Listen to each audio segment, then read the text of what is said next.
أعوذ بالله من الشيطان الرجيم بسم الله الرحمن الرحيم وما قدر الله حق قدره إذ قالوا ما أنزل الله على بشر من شيء قل من أنزل الكتاب الذي جاء به موسى نورا وهدى للناس تجعلونه قراطيس تبدونها وتخفون كثيرا وعلمتم ما لم تعلموا أنتم ولا آباؤكم قل الله ثم ذرهم في خوضهم يلعبون وهذا كتاب أنزلناه مبارك مصدق الذي بين يديه ولتنذر أم القرى ومن حولها والذين يؤمنون بالآخرة يؤمنون به وهم على صلاتهم يحافظون ومن أظلم ممن افترى على الله كذبا أو قال أوحي إلي ولم يوحى إليه شيء ومن قال سأنزل مثل ما أنزل الله ولو ترى إذ الظالمون في غمرات الموت والملائكة باسطوا أيديهم أخرجوا أنفسكم اليوم تجزون عذاب الهون بما كنتم تقولون على الله غير الحق وكنتم عن آياته تستكبرون ولقد جئتمونا فرادا كما خلقناكم أول مرة وتركتم ما خولناكم وراء ظهوركم وما نرى معكم شفعاءكم الذين زعمتم أنهم فيكم شركاء لقد تقطع بينكم وضل عنكم ما كنتم تزعمون. انہوں نے اللہ کی قدر نہ جانی جیسے قدر کرنے کا حق ہے. جب انہوں نے یہ کہا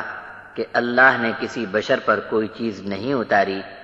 آپ کہہ دو کہ وہ کتاب کس نے اتاری تھی جو موسیٰ لے کر آئے تھے، جو روشنی اور ہدایت تھی انسانوں کے لیے، جس کو تم نے ورق ورق نقل کر رکھا ہے. کچھ حصے کو ظاہر کرتے ہو اور بہت کو چھپائے بیٹھے ہو. اس کتاب سے تم کو وہ باتیں سکھائی گئی تھیں جو تم اور تمہارے اگلے باپ دادا نہیں جانتے تھے. آپ کہہ دو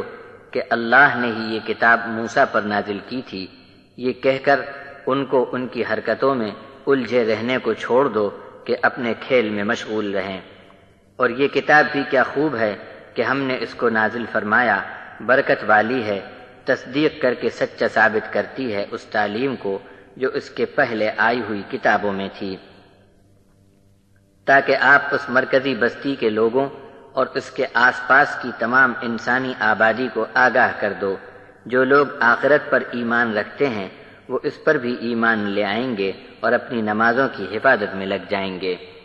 اس سے بڑا ظالم کون جو اللہ پر جھوٹ باتیں لگا دے اور اس پر کسی چیز کی وحی نہ کی گئی ہو پھر بھی کہے کہ میری طرف وحی آتی ہے. اور وہ بھی بڑا ہی ستمگر ہے جو یہ کہے کہ اللہ نے جو کچھ نازل کیا ہے میں بھی ویسا ہی کلام نازل کر سکتا ہوں. اور کاش تم دیکھتے اس منظر کو جب یہ ظالم لوگ موت کی سختیوں میں گھیر لیے گئے ہوں گے اور فرشتے اپنے ہاتھ بڑھا کر کہیں گے کہ نکالو اپنی جانوں کو، آج تم کو ذلت کا عذاب دیا جائے گا، اس لیے کہ تم اللہ پر ناحق باتیں بولا کرتے تھے اور اس کی آیتوں کے مقابلے میں اپنی بڑائی ہانکتے تھے. موت کے بعد ان کی پیشی پر رب فرمائے گا تم اکیلے اکیلے آ گئے